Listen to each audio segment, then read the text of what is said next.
A segunda lei é bem curtinha, né? Bem direto, mas que envolve muita coisa, ela abre possibilidades. Costumo dizer que toda regrinha que é bem pequenininha, geralmente é porque ela é o elo, né? Ela junta muita coisa. E é o que acontece com a segunda lei, também chamada de princípio fundamental da dinâmica. Olha o nome, princípio fundamental, é a base para todo estudo, né? Pensando dessa maneira, eu coloquei para você 3 casos que nós já estudamos lá em MOVE, lá em U, né? Movimento uniformemente variado, que é entender a questão do que, nesse caso, você vai ter que zelar muito, que é a relação da soma das forças com a aceleração. Ou seja, força, geralmente, são os responsáveis, são os causadores do movimento. Aceleração é a variação, né? A taxa de mudança. Então, quando eu falava para você que eu tinha um corpo e ele estava se movimentando, por exemplo, com a velocidade de 2 metros por segundo e subia para 8, você me dizia que o movimento era acelerado. E a velocidade estava aumentando, logo a aceleração tinha o mesmo sinal. Vetorialmente significa que eles também têm a mesma direção e sentido. Então, se eu tenho uma velocidade inicial para a direita, é porque eu tenho uma aceleração também para a direita. Isso está indicando a variação, para que lado está acontecendo a variação. Se eu falava que a velocidade era 8 e diminuía para 2, você falava, não, o movimento é retardado. Logo a aceleração já tem sinal contrário e vetorialmente, então, ela fica para o sentido oposto à minha velocidade. Ah, mas se a velocidade era 2 e permanece 2, quer dizer que ela não teve alteração. Logo a aceleração dela é 0. Ela não teve uma aceleração, tá? O que eu quero que você entenda é o seguinte. Pela segunda lei de Newton, força resultante é igual a massa vezes a aceleração. Isso quer dizer que, primeiro, quem é a massa do nosso sistema? A massa tem a ver com a primeira lei de Newton, com a inércia, lembra? Se um corpo está parado, tem que ficar parado. Se ele está em movimento, tem que manter esse movimento. Isso é uma regra que pode ser representada pela grandeza massa. Por quê? A massa, quanto mais massa eu tenho, mais difícil é me tirar do lugar. Então eu tenho uma grande inércia. Se eu tenho alta velocidade, mas eu tenho uma massa muito grande, é difícil me parar. Digamos de exemplo, o trem. É difícil parar o trem. E nesse caso, o que eu entendo? Eu entendo que a minha resultante está diretamente relacionada à minha aceleração. Então, onde existe uma aceleração, existe sempre junto com ela uma força resultante.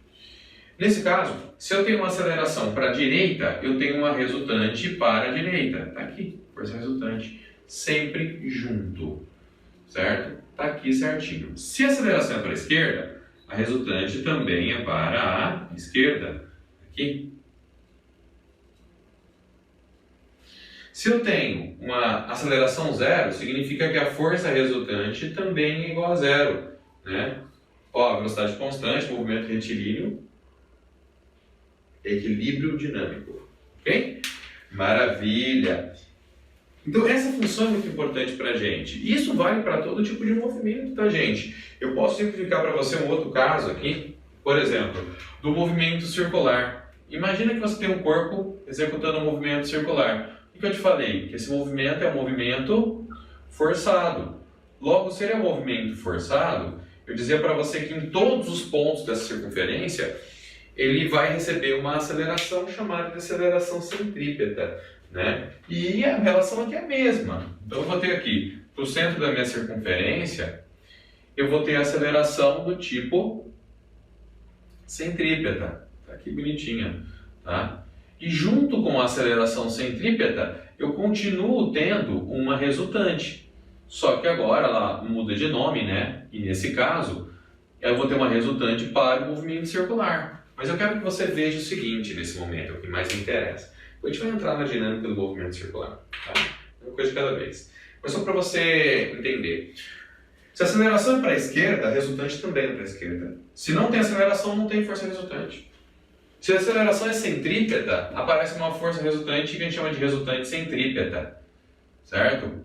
Que acompanha a aceleração, ou seja, ela também fica para o centro em todos os pontos. Então tá aqui bonitinho, ó. Vou pôr todos que não vai ficar meio poluidão, né? Só para você ter uma... Acabei pondo. Vou me apertar.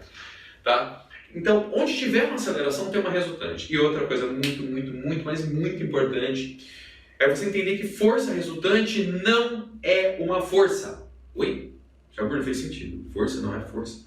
Força resultante não é uma força. O nome certo é resultante das forças. Porque ela representa a soma de uma ou mais forças. Ah, mas se é uma só, ela é a própria força. Tudo bem, pode ser.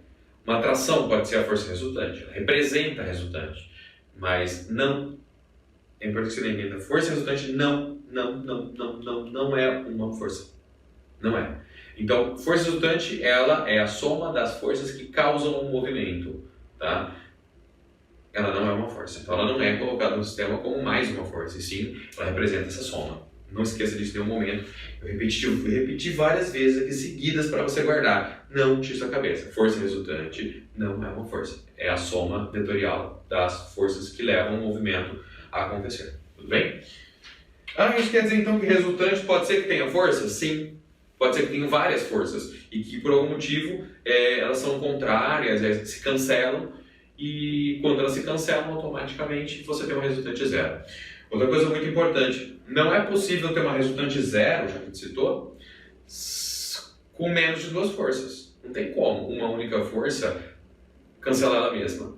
Então, eu tenho que ter no mínimo duas, elas têm que ser opostas e ter a mesma intensidade. Mas se tiver três, posso ter duas que representam uma, três que representam uma, quatro para cá e duas para cá, cinco para lá e uma para cá, não sei. Eu posso ter várias maneiras, mas eu não posso ter força resultante com menos de duas forças. Não é possível. No mínimo um par de forças, senão não dá certo. Tá? E as unidades, só para a gente fechar essa parte aqui. Resultante para mim vai ser dada em newtons, né? Assim como todas as forças, peso, normal, então a soma das forças também em newtons. Massa em quilogramas e aceleração, nesse caso, metros por segundo ao quadrado, todas as unidades do Sistema Internacional de Medidas, ok? Galera, essa foi a segunda lei, tá? Nós vamos aprofundar um pouco os estudos agora, fazer exercício, tá? Depois nós vamos falar sobre a terceira lei para completar esse sistema. Mas é importante que você faça todos os casos, entenda as forças, treinar um pouco o peso também é legal, tá? Para você não cometer pequenos erros, que são muito comuns para quem pula essas etapas. Tem gente que acha que isso ou aquilo é mais fácil, mas cuidado. As questões que envolvem somatória, questões teóricas, afirmativas, são perigosas. Tem que se ler com muita cautela, com muita atenção. Tá bom? Galera, bons estudos e até a nossa próxima aula.